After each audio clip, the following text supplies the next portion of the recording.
Welcome back to Treadmill Trivia. I'm Coach Ivy, and today we're powering through a 25-minute British Invasion trivia workout.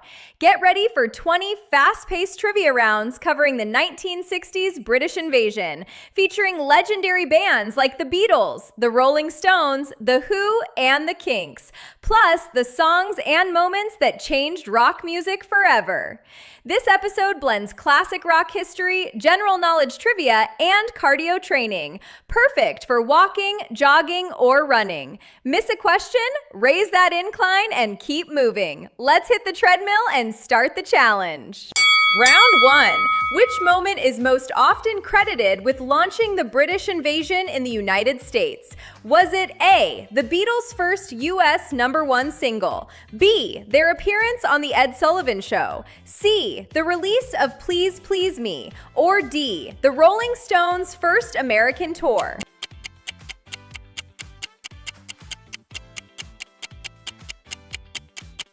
The answer is B, the Beatles' appearance on The Ed Sullivan Show. Fun facts. The Beatles appeared live on The Ed Sullivan Show on February 9th, 1964, in front of an estimated audience of more than 70 million people. At the time, that represented one of the largest television audiences in U.S. history. Ed Sullivan decided to book the band after seeing the scale of Beatlemania firsthand in Britain in late 1963. He recognized the cultural impact immediately and signed the group to a 3-appearance deal. In the weeks that followed, British artists surged up American charts. The Beatles soon held multiple top positions at once, and other UK acts quickly followed, marking the start of what became known as the British Invasion. Round 2. Which Beatles album, released during the Summer of Love, became the first rock album to win the Grammy for Album of the Year? Was it A, Revolver, B, Abbey Road, C, Sgt. Pepper's Lonely Hearts Club Band, or D, Rubber Soul?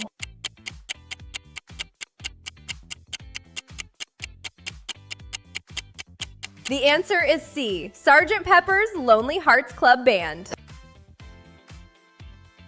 Fun facts. The album won 4 Grammys in 1968, marking a massive shift in how the industry viewed rock music. Even the Beatles themselves were surprised by its success. Lennon later called the album a great production but not much substance. The iconic cover art cost nearly £3,000 to produce, roughly 100 times the average cost at the time. The legendary collage featured 57 life-size cardboard cutouts of historical figures and celebrities. Because of the high production costs and the complexity of securing legal clearances for the faces shown, it remains one of the most expensive covers ever made. It was the first rock album to feature the full song lyrics printed on the back cover. Which British band was repeatedly censored on U.S. television, most famously on The Ed Sullivan Show, for their lyrics and on-stage behavior? Was it A, The Who, B, The Kinks, C, The Rolling Stones, or D, The Animals?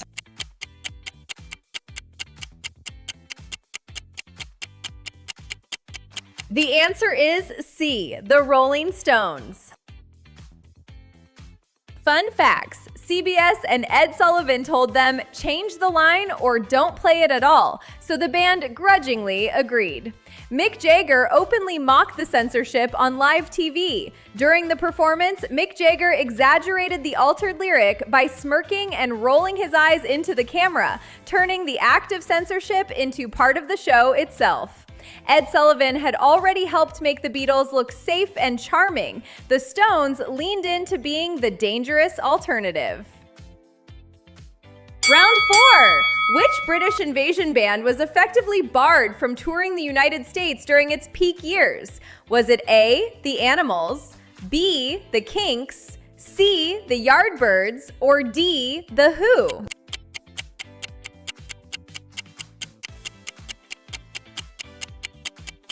The answer is B, The Kinks. Fun facts. Beginning in 1965, the Kinks were prevented from touring the United States for roughly 4 years, right in the middle of the British invasion. Fights, trashed hotels, and union clashes in 65 tours got them blacklisted by U.S. musicians' unions. The band limited their U.S. exposure during a critical moment. Albums like Face to Face, 1966, topped UK charts but bombed stateside without live support. Round 5. Which Beatles song sparked widespread speculation about LSD due to its title and imagery? Was it A, Strawberry Fields Forever, B, Lucy in the Sky with Diamonds, C, Tomorrow Never Knows, or D, I Am the Walrus?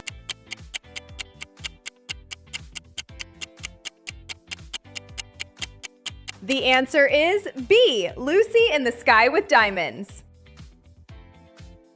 Fun facts. The song's title, Lucy in the Sky with Diamonds, has initials that perfectly spell out LSD, fueling instant suspicions of a drug reference amid the 1967 Summer of Love. John Lennon insisted it came from a drawing by his son Julian, depicting a classmate named Lucy flying in the sky with diamond stars, but few believed him at the time.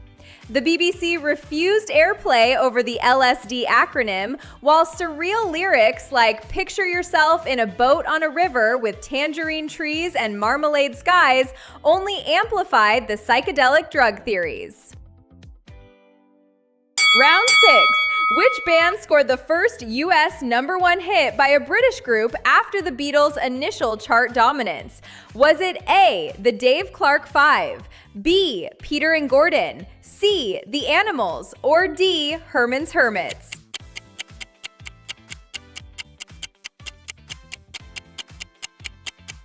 The answer is C, the Animals.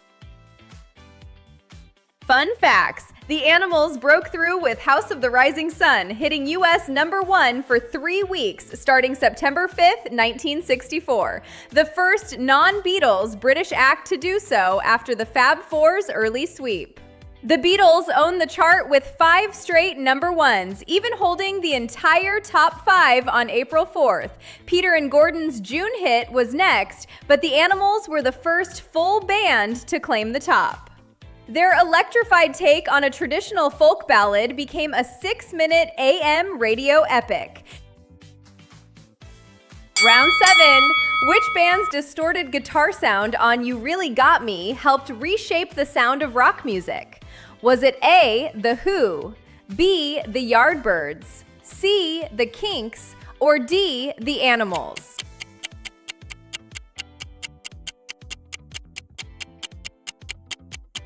The answer is C, The Kinks. Fun facts. Guitarist Dave Davies achieved the raw distortion by physically damaging the speaker cone of his amplifier, producing a gritty tone that was shocking for mainstream radio in 1964. Instead of a flashy solo, the song was driven by a blunt, repeating power riff, a structure that would become foundational for hard rock and heavy metal. That aggressive tone directly influenced later artists across hard rock, punk, and early heavy metal. Round 8. Which British invasion band is notable for launching the careers of 3 future legendary guitarists? Was it A, The Who, B, The Animals, C, The Yardbirds, or D, The Kinks?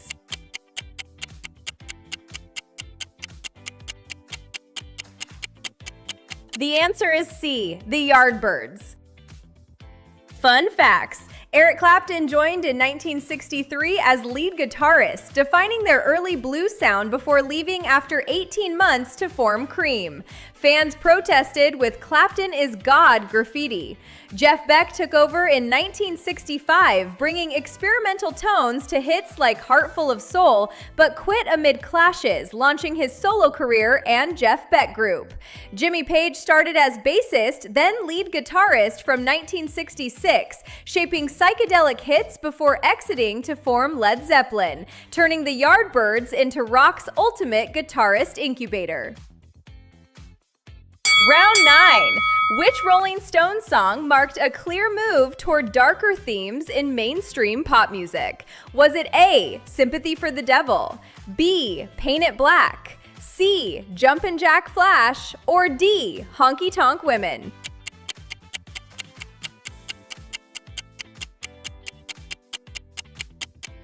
The answer is B, Paint It Black. Fun facts. Released May 1966, Paint It Black topped US and UK charts as a brooding #1. Its sitar intro and stark lyrics captured grief and despair during peak Vietnam tensions.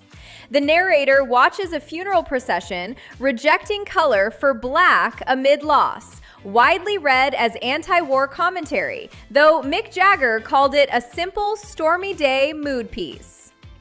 Brian Jones' innovative sitar riff fused raga rock with pop, influencing psychedelia and proving the Stones could blend exotic sounds with chart-topping darkness. Round 10. Which Beatles single is widely cited as one of the earliest uses of intentional guitar feedback in a hit song? Was it A, Revolution, B, I Feel Fine, C, Day Tripper, or D, Ticket to Ride?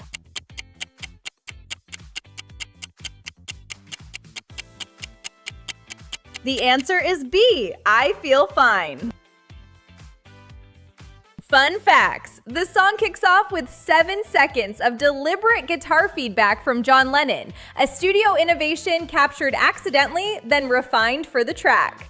Released November 1964, it hit #1 on both sides of the Atlantic, making feedback a hit record feature rather than a flaw to be fixed. This squeal inspired guitarists like Jimi Hendrix and opened doors for distortion-heavy rock, turning studio mistakes into signature sounds. Round 11. Which British artist was marketed as a folk pop alternative to harder-edged British invasion bands? Was it A, Cat Stevens, B, Donovan, C, Tom Jones, or D, Dusty Springfield?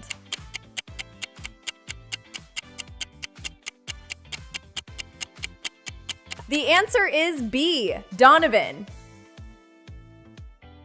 Fun facts. Donovan earned the tag British Dylan in 1965 for his acoustic folk style and whimsical lyrics. His 1966 breakthrough, Sunshine Superman, blended jangly folk guitars with sitar and harpsichord, peaking at US #4 and bridging folk into the emerging psychedelic era. While peers smashed amps and amps, Donovan's sunny, meditative hits like Catch the Wind and Mellow Yellow offered a peaceful folk pop escape during the invasion's chaotic peak. Round 12. Which British invasion band was plagued by long-running internal disputes over songwriting credits and royalties? Was it A, The Animals, B, The Kinks, C, Herman's Hermits, or D, The Dave Clark Five?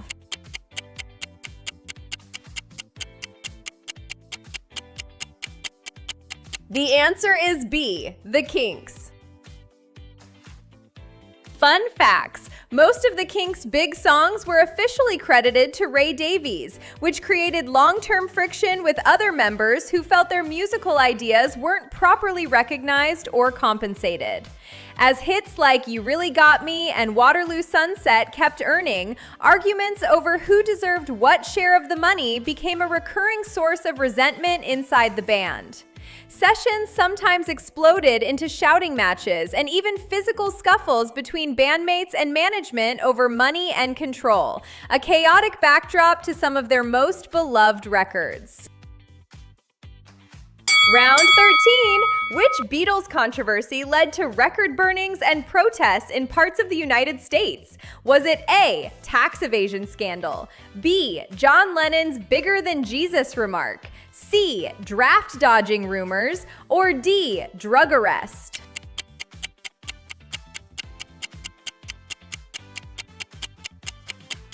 The answer is B, John Lennon's bigger than Jesus remark.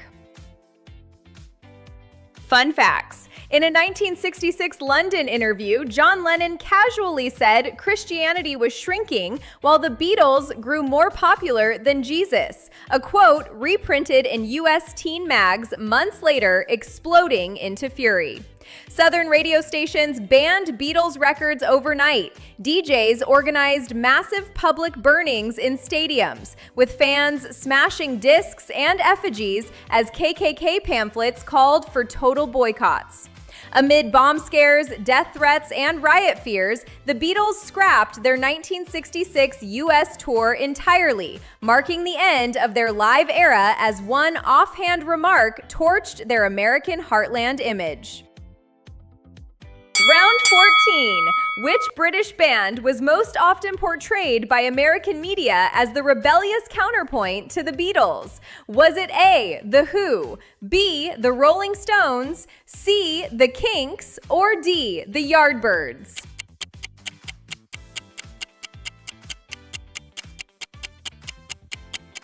The answer is B, The Rolling Stones. Fun facts.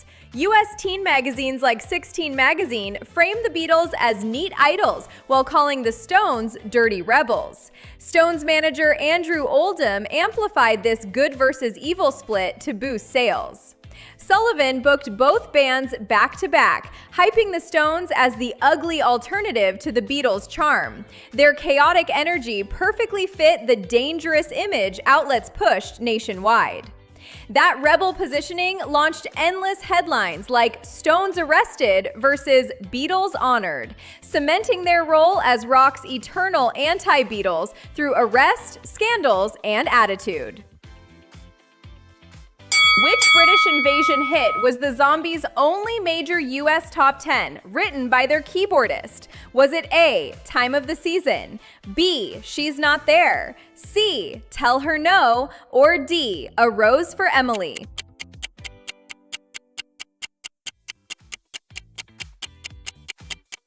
The answer is B, She's Not There. Fun facts. Rod Argent wrote She's Not There as their first single, hitting UK number 12 but exploding to US number 2, their lone American smash during the invasion peak.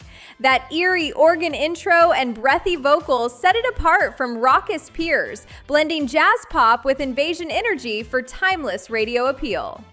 Ironically, the Zombies disbanded in 1967 just before Time of the Season hit US number 1 in 1969, missing their own psychedelic legacy. Round 16. Which British invasion band scored a US number 1 hit with an electrified version of a traditional folk song? Was it A, The Beatles, B, The Kinks, C, The Animals, or D, The Yardbirds?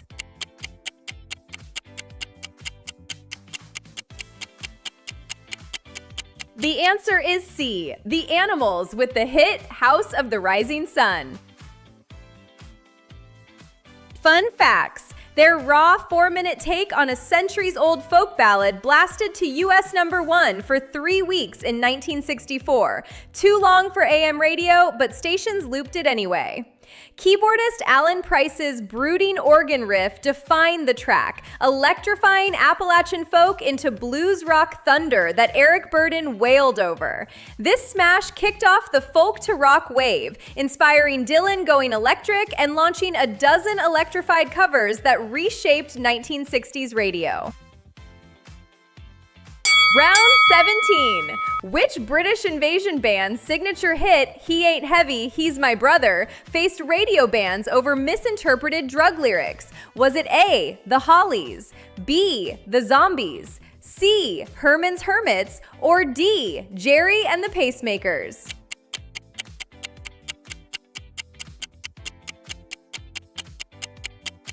The answer is A, The Hollies. Fun facts. DJs thought heavy meant heroin addiction, nearly banning their tender ballad about carrying a struggling brother. It hit UK number 1 regardless. The phrase came from a real Nebraska orphanage slogan, "He ain't heavy, father, he's my brother," turning social work into eternal radio gold. Nearly 20 years later, it climbed back to US number 7 during cocktail movie fame, proving Holly's harmony magic spanned decades. Round 18. Which British invasion female artist became famous for her powerful soul-infused voice on US hits like You Don't Have to Say You Love Me? Was it A, Petula Clark, B, Dusty Springfield, C, Lulu, or D, Sandy Shaw?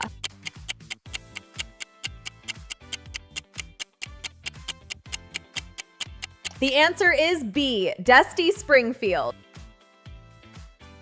Fun facts. Her dramatic vocal delivery on the Italian ballad turned soul smash peaked at US number 4, bridging British invasion pop with raw Motown emotion. Dusty's towering beehive, mascara tears, and 4-octave range made her the white girl with soul, outshining male peers with vulnerability and power. Her emotive phrasing shaped generations of British soul singers, proving a lone female voice could dominate the boys' club invasion era. Round 19. Which British invasion band's quirky, keyboard-driven doo-wah-diddy-diddy sparked a massive US dance craze in 1964? Was it A, Manfred Mann, B, The Searchers, C, Freddie and the Dreamers, or D, The Fortunes?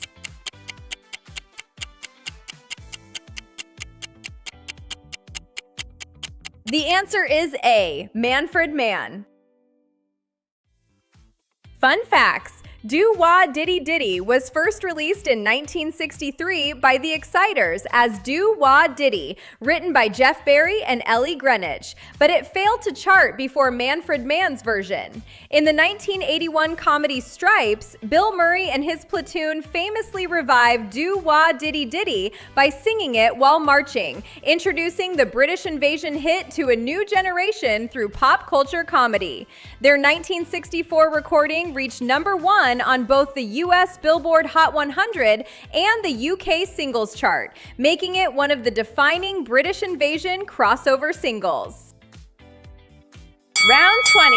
Which Donovan hit from 1966 blended folk songwriting with emerging psychedelic sounds and climbed all the way to number 1 in the United States? Was it A, Mellow Yellow, B, Sunshine Superman, C, Season of the Witch, or D, Hurdy-Gurdy Man?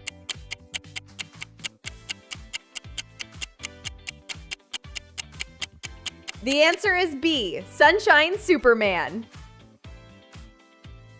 Fun facts. When Sunshine Superman tops the Billboard Hot 100 in 1966, it marked one of the earliest times a clearly psychedelic-influenced song reached number 1 on American radio. This song draws on surreal imagery, Eastern philosophy, and even superhero references, a sharp break from traditional folk storytelling. With its pulsing rhythm, electric instrumentation, and hypnotic mood, Sunshine Superman helped open the door for psychedelic pop to enter the mainstream. Bonus round! Which British invasion band actually scored the most US top 40 hits in 1965? Was it A, the Rolling Stones, B, the Beatles, C, Herman's Hermits, or D, the Dave Clark Five?